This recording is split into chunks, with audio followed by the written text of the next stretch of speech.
Good evening, you're watching TVP World's On the Record. I'm Aaron Dahmen. We fight together and if necessary, we suffer and die together. That was NATO Secretary-General Mark Rutte's blunt on-the-record message this week as leaders from across the alliance met at The Hague. But off the record, Rutte had a far more personal mission. Please, Donald Trump. A private text message to the US president became public in which Rutte sent congratulations for bombing Iran and credited Trump with forcing Europe to massively boost defence spending. But was it only flattery or an acceptance that despite Trump's unorthodox approach, he gets results? In just a moment, NATO's former and longest-serving spokesperson Oana Lungescu will join me directly from The Hague for an exclusive interview. But first, this is how the alliance got here. NATO was born in the aftermath of World War II, a defensive alliance built on a simple principle captured famously by its first Secretary-General, Lord Ismay: to keep the Soviet Union out, the Americans in and the Germans down. It was in essence an arrangement of mutual reassurance underpinned by Article 5, a pledge that an attack against one was an attack against all. For decades, NATO's unity held strong. From the Balkans to the Middle East, its military credibility was tested and proven. In the wake of 9/11, NATO invoked Article 5 for the first and only time, leading to a 20-year presence in Afghanistan. And in 2011, NATO air power played a decisive role in the toppling of Muammar Gaddafi's regime in Libya. Now, the spectre of Russia has returned. Tanks rolled into Ukraine in 2014 and again in 2022, driving a full-scale invasion back onto European soil. NATO responded with sanctions, arms deliveries and a historic expansion, with Finland and Sweden joining the fold. But it stopped short of the one move that Kyiv had hoped for all along: a formal invitation to join the alliance, despite repeated assurances from NATO leaders. Ukraine will join NATO. It is not a question of if, but of when. What we decided in Washington unanimously is that there is an irreversible path towards membership of NATO for Ukraine. Donald Trump's return to the White House was enough to make many things that once seemed inevitable become issues rife for diplomatic maneuvering.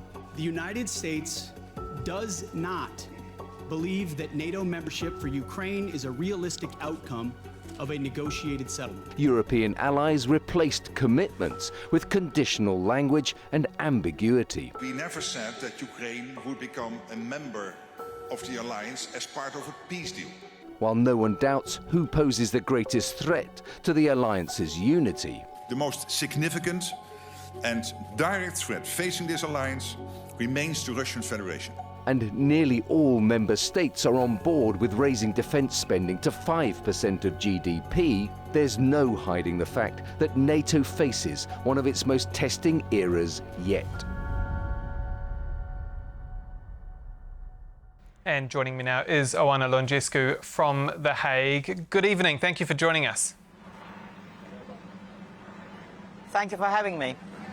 So I've got the Hague Summit Declaration here, and there it is. Allies commit to invest 5% of GDP annually on core defence requirements. That's by 2035. That's what Donald Trump wanted. Is this, or was this, a NATO summit or the Trump summit, as US Secretary of State Marco Rubio has called it? I think it's a very good outcome of the Hague Summit. Obviously a much shorter summit than usual, but a very substantial one, with a very strong statement, which means almost more than double defense spending goal of 5% of GDP by 2035, which is meant, of course, on the one hand, to please President Trump, who has asked for 5% of GDP on defense since the start of this year. But it's also a very strong outcome that can deter President Putin and can also make NATO a stronger and a fairer alliance, as Secretary-General Mark Rutte said. You mentioned a shorter leaders' meeting. Given how this has played out, the final declaration also waters down the position on Russia. Are you worried that NATO is bowing too far to President Trump, that it's at risk of selling its soul? I wouldn't say that the statement waters down the NATO's position on Russia at all. Actually, it describes Russia as a long-term threat to NATO, along with terrorism, which these are the two main threats described by NATO military commanders, and a range of other threats. It's also very clear, and I think that's really an important point to make, on Allies' continued commitment to supporting Ukraine. And for the first time, the contributions that Allies make to the military support of Ukraine will be counted as part of the target of 5% of GDP on defense, as meeting that national target. Because, as the declarations say, Ukraine's security contributes to our own.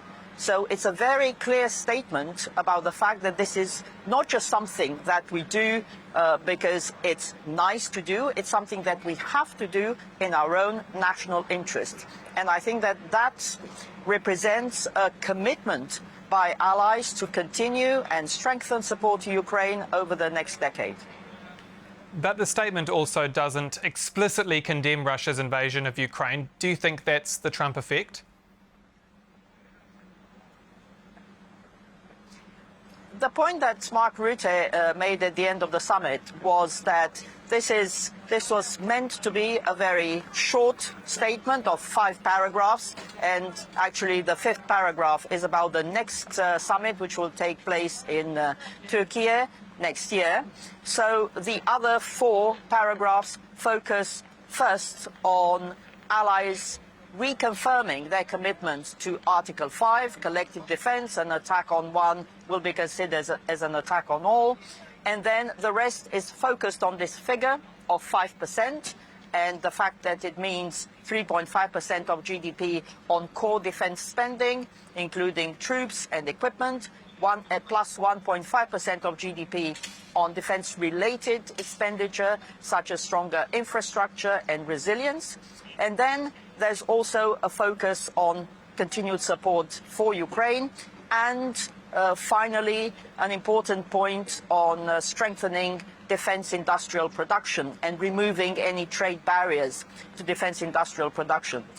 All the other previous statements of NATO summits and NATO strategic concept, of course, stand, so there is no need to repeat everything that has been said in the past. So from that point of view, I wouldn't take that as a major issue. I think this is a strong statement, and from what I understand from officials who were in the room, the atmosphere was very good, very friendly, and President Trump basically said, America will be your strongest ally.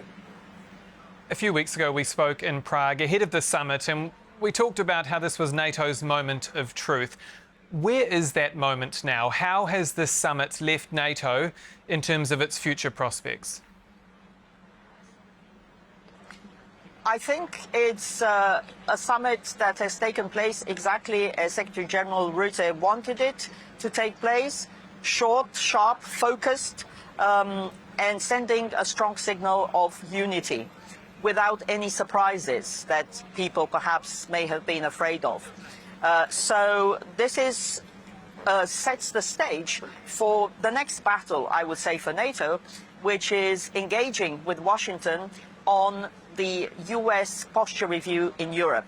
Because I think there is some expectation and understanding that the US will consider pulling back some troops, some capabilities from Europe as it further pivots to the Indo-Pacific, but also perhaps to the Middle East.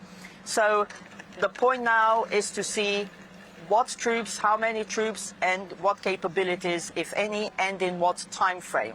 So this sets the stage and puts NATO allies in a stronger position to have that conversation with Washington to make sure that there are no gaps left in the defense of Europe before Europeans themselves can fill those gaps.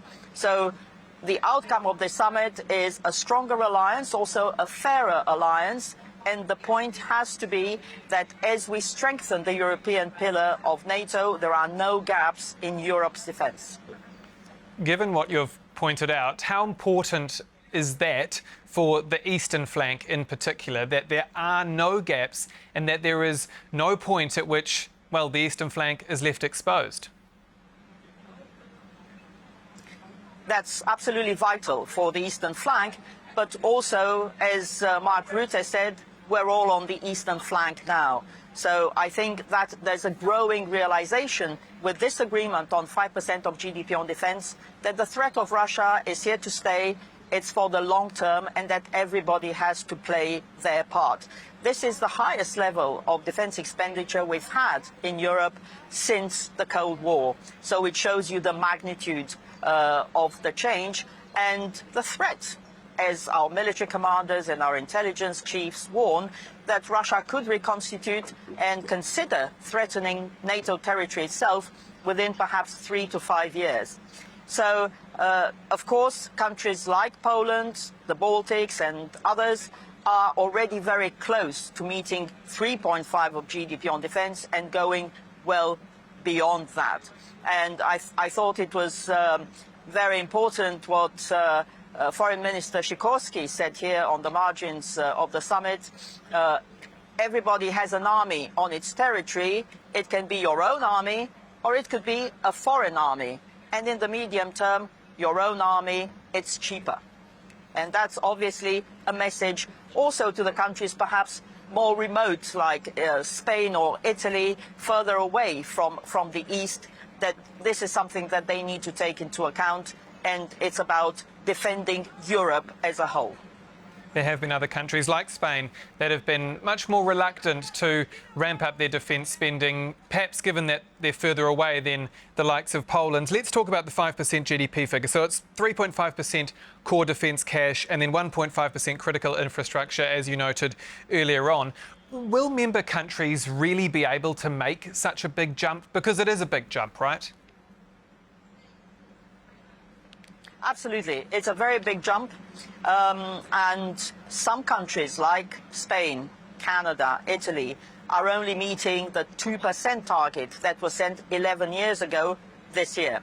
So for all governments across Europe, East and West, South and North, these are tough decisions to make. And they need to do more to explain to their populations why they need to invest more in defense and how security and peace is the foundation of our prosperity. And as Secretary General Rutte made clear, the fact that we need to invest more in our defense and our defense industrial production will also bring many more jobs to Europe, so can contribute to economic growth. But this will be a tough way ahead, especially for countries like Spain, which have argued that they can meet the capability targets set by NATO with only 2.1% of GDP. Mark Rutte was very clear, well, we think they will need 3.5% of GDP. What's important is that there will be annual plans where every ally will need to set out how they can gradually increase their defense spending so that they avoid what Rutte calls that hockey stick effect, where nothing happens for many years and suddenly at the end of the 10-year span, it all goes up and nobody can absorb so much money. But Rutte was also very clear that if Spain thinks that they can reach those capability targets with 2.1% of GDP, we at NATO think that they will actually need 3.5% of GDP on defense. So it may be that Spain will actually do what it knows it has to do, but perhaps will be speaking a bit less about it, at least for now. In your view, is the 5% figure a small trick of politics and math? Because NATO gets to appease Trump by saying, yep, we've agreed to 5% GDP, but really it's a 3.5% core defence commitment, and then there's 1.5% of flexible breathing room to work on critical infrastructure, to put cash in different areas that are broadly in the defence umbrella. So is this, in a way, a win for both sides? Yeah, I think it can be seen as a win for both sides because there is a focus on core defense capabilities, the readiness of the troops, the tanks, the armored vehicles, the ammunition, the drones that they need, the hard capabilities. But there's also a focus for the first time in this quantified form on what else is needed to reinforce those troops, to make sure that we have the infrastructure that's strong enough to enable tanks and other equipment to cross vast territories, for instance, from west to east, from Germany to Poland and to the Baltics. Strong roads, strong bridges, tunnels, railways, airports, ports. There's a lot of work to do. For instance, one of the Dutch ministers here, the Interior Minister, was saying in the Netherlands, we don't have a single bridge that can carry a tank. So that shows you the magnitude of the work that there is still to do across Europe. And those are the sorts of funds that can basically help not just military expenditure and military purposes, but also civilian purposes, because those roads and railways and bridges will be used by civilian as well as military traffic. Briefly on this text message that Mr. Rutte sent to President Trump earlier this week, writing, "Donald, you've driven us to a really, really important moment for America. You will achieve something no American president in decades could get done. Europe is going to pay in a big way, as they should, and it will be your win." Was that too cosy to a world leader? What Mark Rutte said was that Donald Trump is a friend and that everything that he said is a statement of fact. Of course, we may agree or disagree. As he put it, it's a matter of taste, and some people and some politicians probably would not have used exactly the same terms as Rutte has. But I think he is correct in saying that probably without Donald Trump's messaging and leadership on defense spending, we would not be at the end of a summit here in The Hague where all 32 allies agreed to invest 5% of GDP on defense. That would have been unthinkable even at the beginning of this year when Trump first mentioned that figure publicly. Is NATO turning a colder shoulder to Ukraine because of President Trump, or do you not see it that way? Well, there is a difference, of course, in this being such a short summit that we didn't have a NATO-Ukraine Council meeting as we have had every year in the previous at the previous three summits after Russia's full-fledged invasion of Ukraine. So from that point of view, of course, there is an element of disappointment for Ukraine.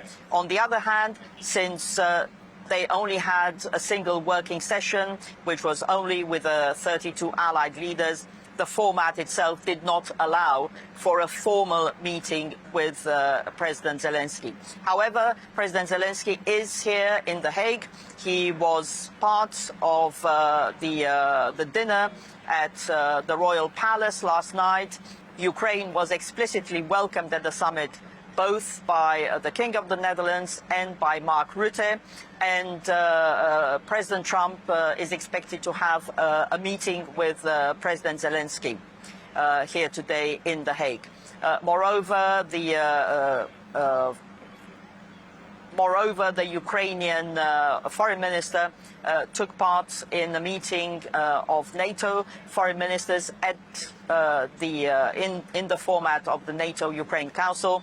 So that format, that meeting did take place, but at a somewhat lower level. However, the point is that President Zelensky is here.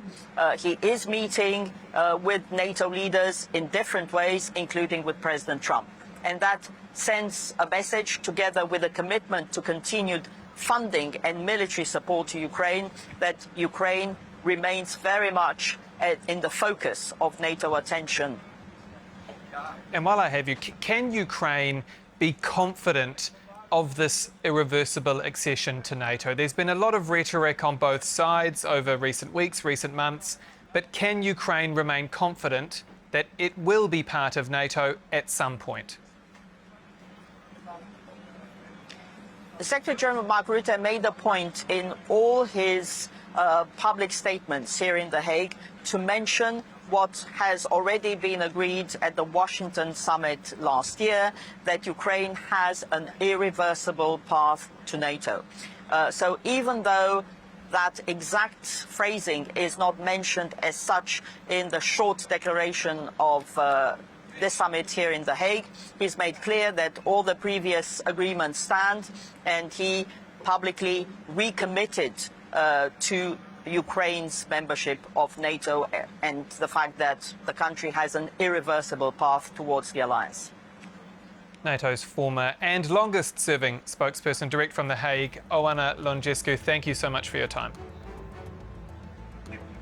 Thank you, Aaron.